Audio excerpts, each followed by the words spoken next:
hidayah, amin. Turunnya inayah, amin. Turunnya barzakh, amin. Kenapa? Karena dulunya juga di majlis mendapatkan kemuliaan dan keutamaan daripada majlis ilmu, majlis yang merupakan warisan bagi Nabi Muhammad sallallahu alaihi wasallam. Beliau tidak mewariskan harta, tidak mewariskan uang, intan, permata, dinar, dirham, tidak mewariskan pangkat, jabatan, kekuasaan. Tetapi warisan Nabi Muhammad adalah majlis-majlis itu yang digeluti pada malam hari ini. Tidak ada tempat di muka bumi yang lebih mulia selain daripada tempat yang digunakan untuk menuntut ilmu. Bukan saya yang berkata, Sayyidina Umar bin Khattab radhiyallahu anhu, beliau mengatakan, Inna Allah lam yahdum fi wajhil ardi turban afdal min majlisil ilm. Sesungguhnya Allah tidak pernah menciptakan di muka bumi sejengkal tanah yang lebih mulia selain daripada tanah yang digunakan untuk menuntut ilmu Allah Subhanahu wa taala. Sehingga bagi saya, karpet-karpet yang engkau duduki, ikar-ikar yang engkau duduki untuk duduk di majelis ilmu lebih mulia dan lebih agung daripada kursi yang diduduki oleh seorang presiden.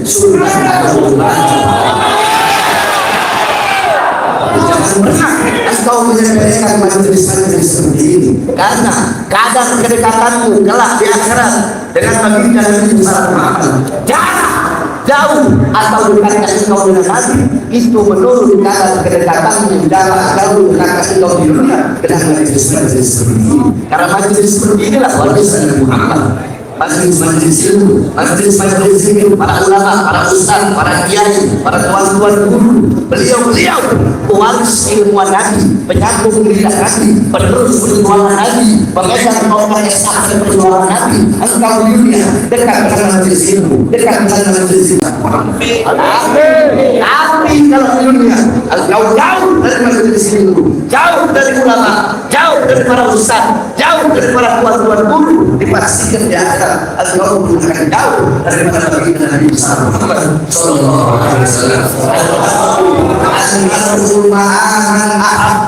Seseorang akan dikumpulkan bersama dengan orang yang dia cintai.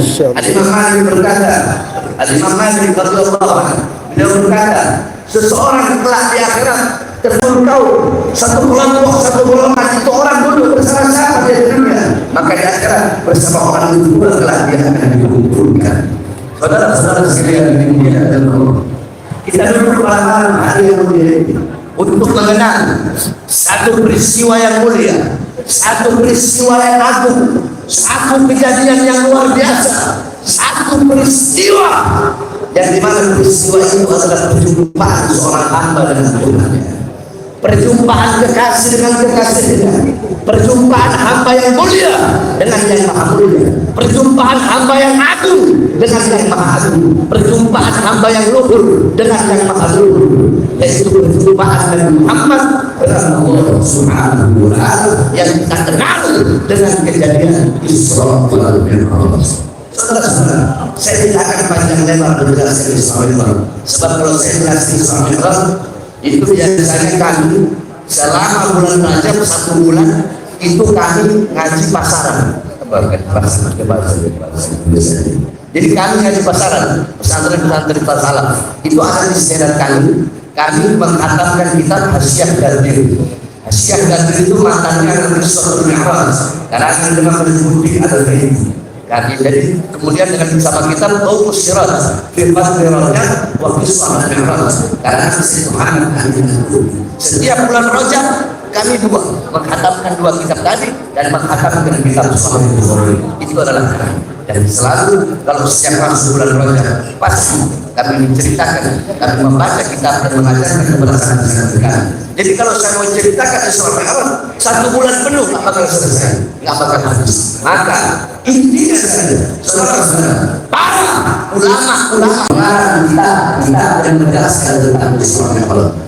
Sebab saya setiap ngomong saya setiap berceramah, saya setiap dakwah pasti ada maroji. Maroji itu referensinya agar dia tidak tersesat di dalam berpikir atau di dalam memaknai daripada Isra wal Mi'raj. Saya sebutkan kitab-kitab yang engkau pelajari, kitab-kitab tersebut, maka engkau akan mendapatkan pemahaman tentang Isra wal Mi'raj bagi Nabi Muhammad. Banyak ulama-ulama yang mengarang kitab Isra wal Mi'raj.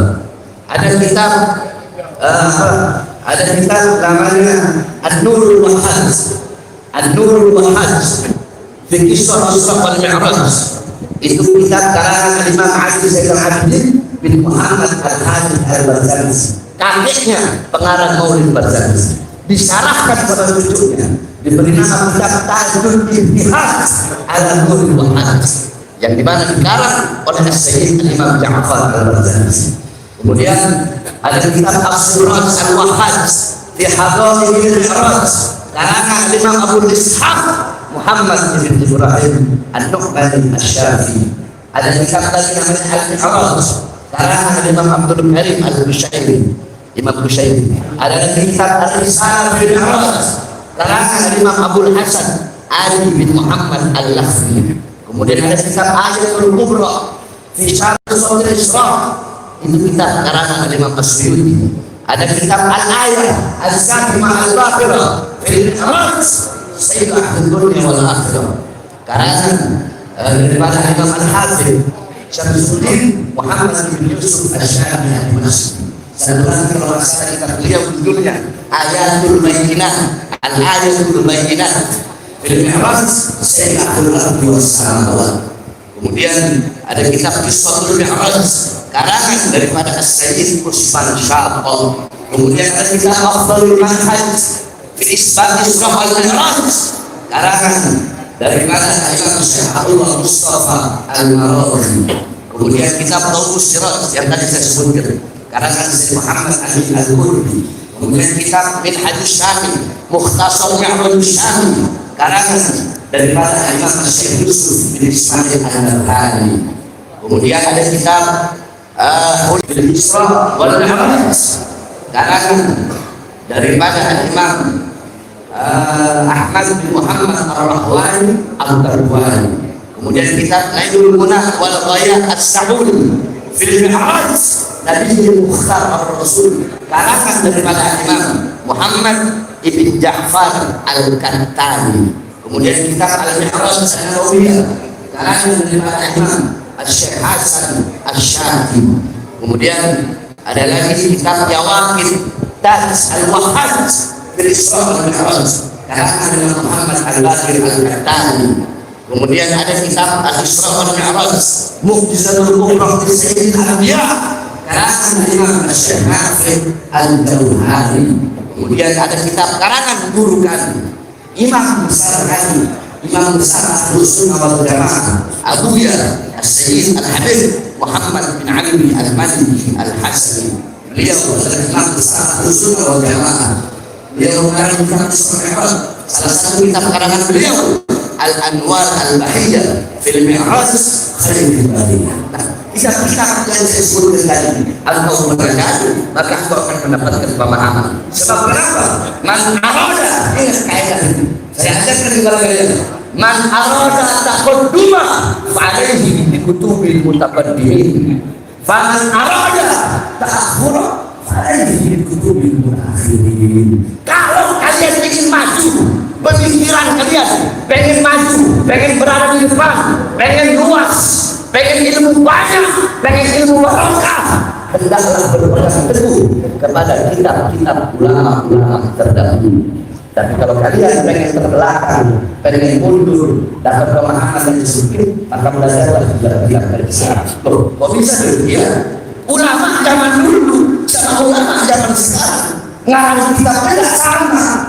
Makanya kenapa saya kok selalu berpatokan kepada kitab-kitab salaf? Itu pertanyaannya. Kenapa? Keikhlasan hati mereka di dalam mengarang kitab tidak sama dengan para ulama salaf. Satu contoh, Al-Imam Ibn Ruslan. Siapa yang kenal beliau? Siapa yang kenal kitab beliau Ruslan? Seluruh daya-daya di Aceh mungkin pelajari. Seluruh pondok-pondok pesantren mempelajari kitab itu. itu kitab, itu matan Zubat, itu nazom Zubat. Beliau selesai, beliau khatamkan di atas laut. Setelah selesai, beliau buang. Orang-orang bingung ya Imam, kamu capek-capek ngarang kitab tadi, apa kamu buang? Apa jawab beliau? Beliau ayat, kullu syai'in khalidun illa wajhah. Segala sesuatu apapun akan hancur kecuali Allah. Beliau menafsirkan ayat itu, segala sesuatu yang dinyatakan bukan karena Allah pasti hancur. Kalau aku bikin kitab karena Allah, walaupun sudah 4 tahun, tidak akan hancur, tidak akan tenggelam, tidak akan binasa. Tapi kalau aku bikin kitab karena ingin mendapatkan pujian dari manusia, maka pasti kita bisa hancur. Karena keikhlasan ulama-ulama terdahulu sampai kitab-kitab itu tersebar ke seluruh penjuru. Makanya saya selalu memakai kitab-kitab salaf, dan saya menyerukan, menyampaikan, mengajak kepada kita semua jangan pernah lepas daripada kitab-kitab para salaf saleh. Kalau orang sekarang bikin kitab beda, bikin kitab pengarang, doktor, profesor, S1, S2, S3, S4, S3, S3, semuanya kita tahu semua. Kalau mereka dulu tidak ada seperti itu, makanya keikhlasan mereka tidak sama. Itulah yang membuatkan. Kalau kita ada kita zaman dulu, maka kita akan merasa berkah yang kita dapatkan pasti lebih banyak dan lebih banyak manfaatnya. Nah, contoh sekarang, sedikit saya jelaskan. Anggap aja saya dengar sama, anggap saya dengar ajar. Saya pernah dengar begini. Semuanya nanti ikuti saya. Saya akan jelaskan sedikit satu persatu, saya kupas tentang Isra Mi'raj Muhammad berdasarkan ayat Al-Quran. Semuanya yang keras, yang keras, yang minimal jangan baik. Masyarakat Aceh ini terkenal suku yang berani.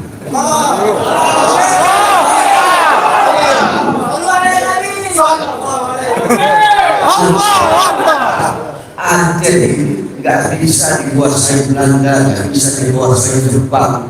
Makanya orang Aceh itu berani-berani. Makanya jangan lembek, kalau lembek libur. Saya keras, saya ngaji. Ngaji dulu, ngaji dulu, yang penting ngaji sih dapat ilmu, baru nanti saya masuk. Karena udah lama. Bang, saya ngaji dulu. Bismillahirrahmanirrahim. Subhanalladzi asra bi'abdihi lailan ilal masjidil haram ilal masjidil aqsa. Pertama saya bahas subhanallah. Saudara-saudara, kenapa Allah Subhanahu wa ta'ala mengawali dengan kalimat tasbih yaitu subhanallah? Itu pertanyaan. Yang harus kalian tahu, ayat Quran atau hadis atau apapun, apapun, kalau pakai kalimat subhanallah dengan tidak pakai kalimat subhanallah, itu maknanya sama.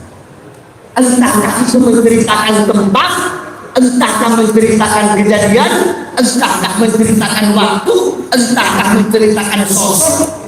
Kalau pakai subhanallah dan nggak pakai subhanallah, itu ada yang sama. Contoh, kalau Allah menceritakan kejadian nggak pakai subhanallah, berarti itu kejadian biasa. Allah menceritakan tempat nggak pakai subhanallah, tempat biasa.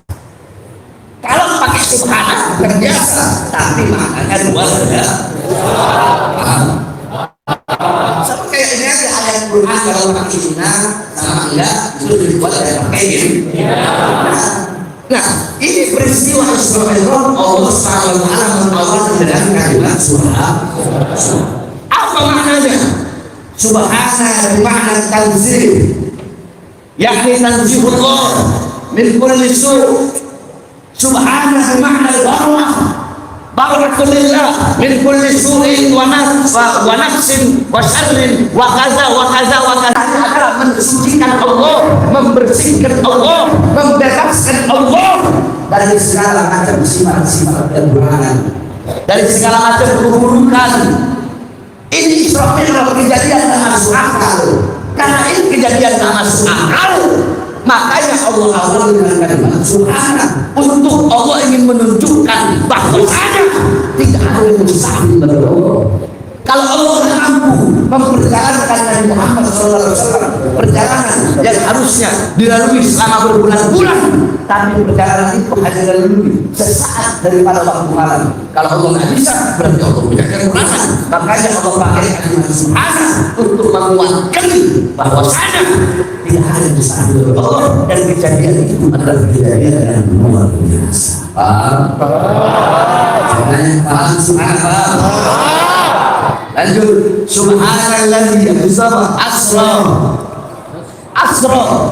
maha suci zat yang memperjalankan. Ada fi'il, ada fa'il, ada maf'ul. Nah, asra memperjalankan. Kalau ada, saya tanya coba jawab ya. Kalau ada yang mempermainkan, berarti ada yang dipermainkan. Kalau ada yang mempertontonkan, berarti ada yang fa'il maf'ul, gampang daya-daya dan masuk dan belajar. Nah, di sini asra memperjalankan. Siapa yang memperjalankan? Jawab. Allah. Siapa yang memperjalankan? Siapa yang memperjalankan? Kalau ada yang memperjalankan, Allah, berarti ada yang diperjalankan. Jawab. Siapa yang diperjalankan? Siapa yang diperjalankan? Nah, ini maknanya apa? Berarti Isra Mi'raj itu bukan kemauan Nabi Muhammad, bukan keinginan Nabi Muhammad, tapi keinginan Allah, kemauan Allah. Nabi Muhammad nggak jalan sendiri, nggak, tapi Allah yang memperjalankan Nabi Muhammad. Kenapa, saudara? Karena pada tahun tersebut adalah Abul Hazan, tahun kesedihan bagi Nabi Muhammad. Karena di tahun yang sama, paman yang beliau cintai yaitu Abu Thalib, paman yang beliau cintai Abu Thalib, dan istri yang beliau cintai Sayyidatuna Khadijah Kubra wafat di tahun yang sama, sehingga tahun tersebut dinamakan tahun kesedihan. Allah ingin menggembirakan hati kekasihnya, menghibur kekasihnya, menyenangkan kekasihnya. Karena Allah tahu Muhammad sedang bersedih, makanya Allah berjalankan dengan perjalanan Isra wal Mi'raj. Lanjut, subhanalladzi asra bi'abdihi.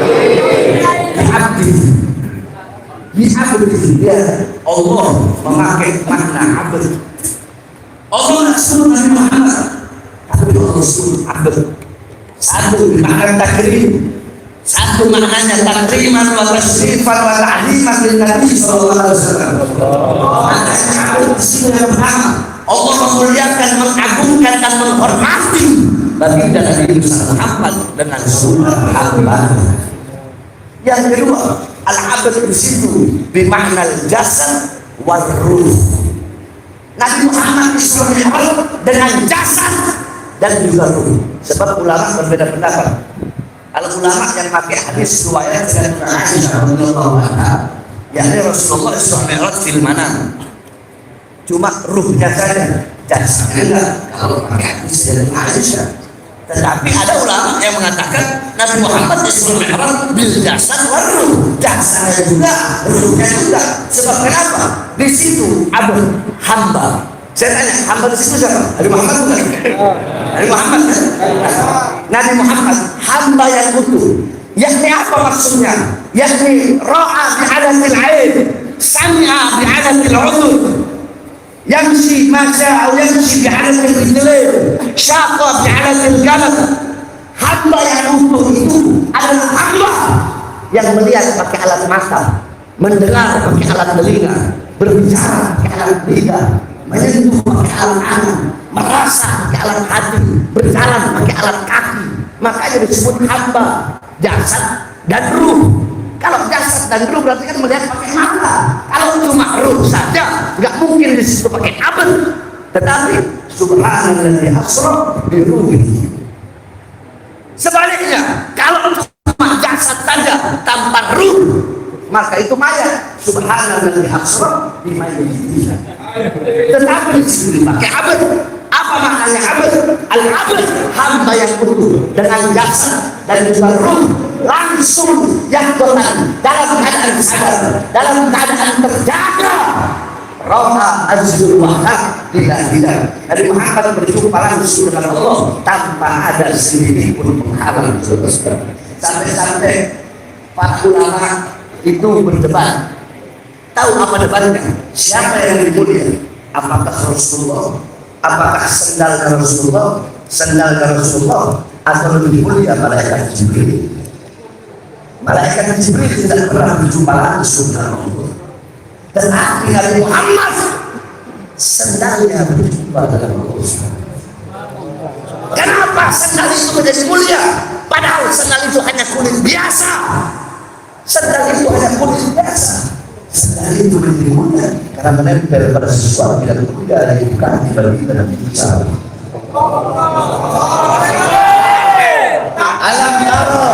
Alam taro jildal akhirah mugabbalan bisadafi lamma ansara jildal mushafi. Tidak pernahkah kalian mendengar, tidak pernahkah kalian melihat kulit-kulit yang tidak berharga, kulit itu dicium oleh mulut-mulut ketika kulit itu menjadi sampul daripada ayat suci Al-Quran. Saudara-saudara, saya kasih perumpamaan kepada kalian. Saya punya kambing, ini kambing saya potong, kulitnya saya ambil, kulitnya saya belah dua begini. Kulitnya sama nggak? Jawab, kulitnya sama nggak? Dari kambing yang sama nggak? Nah, yang satu saya bikin dompet. Yang saya bikin dompet boleh nggak saya taruh di bawah? Boleh nggak? Saya buang. Saya lakukan sampah. Saya bakar. Saya gunakan. Saya ludahin. Yang satu saya bikin sampah. Saya jadikan sampulnya ayat suci. Boleh taruh? Boleh gunakan. Menyentuhnya boleh nggak pakai wudhu? Harus menaruh di tempatnya. Mulia, agung, megangnya harus pakai pakai kulitnya sama nggak? Sama nggak? Terus kenapa perlakuannya berbeda? Kenapa yang satu menjadi begitu mulia? Karena yang satu menyatu dengan sesuatu yang mulia. Apa? Al-Quran. Nah, saya dan kalian kita ibarat kulit yang tidak berharga, kulit yang tidak bernilai. Tapi kenapa kita menjadi sayang umat? Bukan karena amal ibadah kalian, tapi kita jadi umat yang paling baik, umat yang paling agung, umat yang menjadi pemimpin seluruh umat kelak di akhirat. Kenapa? Karena kita adalah umat baginda Nabi Muhammad. Kita jadi mulia karena Nabi Muhammad.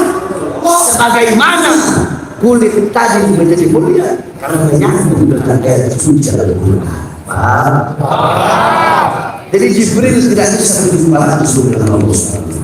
Loh, gimana? Sebanyak orang-orang sekarang ini juga mereka itu takdimul akal ala nakal. Tahu artinya? Banyak orang-orang yang lebih mendahulukan akal daripada iman. Banyak yang lebih mendahulukan akal daripada iman. Tidak bisa berakal. Itu orang-orang yang takdimul akal ala nakal, itu orang-orang yang iblis. Loh, bisa ya? Itu masalah saya iblis. Iblis lebih mendahulukan akal daripada perintah Allah.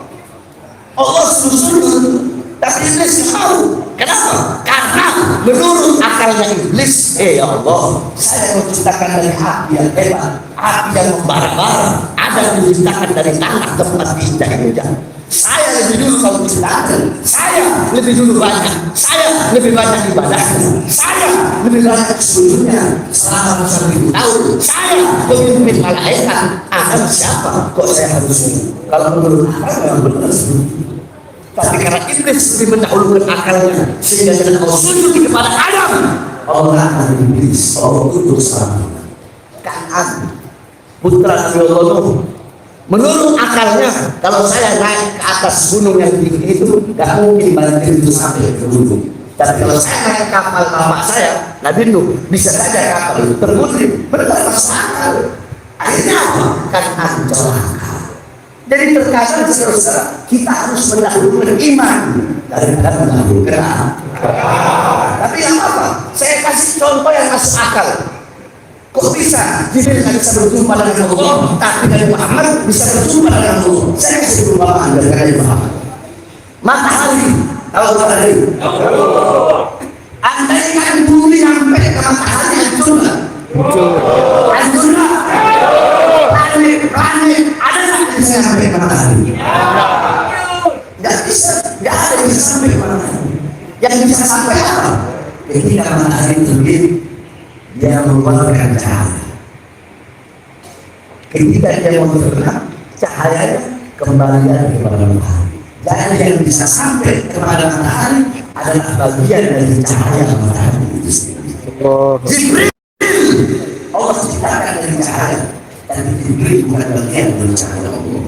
Sedangkan Nabi Muhammad Allah ciptakan dari cahaya, dan Nabi Muhammad adalah bagian dari cahaya Allah. Sehingga yang bisa kembali berjumpa langsung dengan Allah hanya bagian dari cahaya itu sendiri, yaitu bagian dari Muhammad.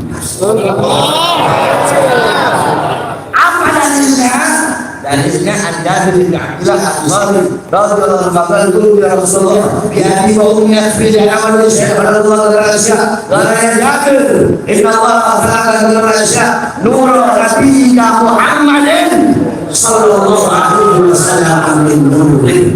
Makhluk pertama yang Allah ciptakan adalah cahaya Nabi besar Muhammad yang Allah ciptakan. Alhamdulillahirabbil alamin. Tadi udah menyaksikan kita ya bapak-bapak ibu-ibu semuanya ceramah dari Habib Bahar tadi, terutama ini di bulan Rajab ya Allah, semoga di bulan Rajab ini kita diampuni dosa-dosanya dan semoga menjadi manusia yang lebih baik lagi ya. Mudah-mudahan Habib Bahar sehat selalu, kita sehat selalu, dan semuanya sehat selalu, amin ya rabbal alamin. Mudah-mudahan juga Indonesia menjadi negara yang makmur, amin ya Allah ya rabbal alamin.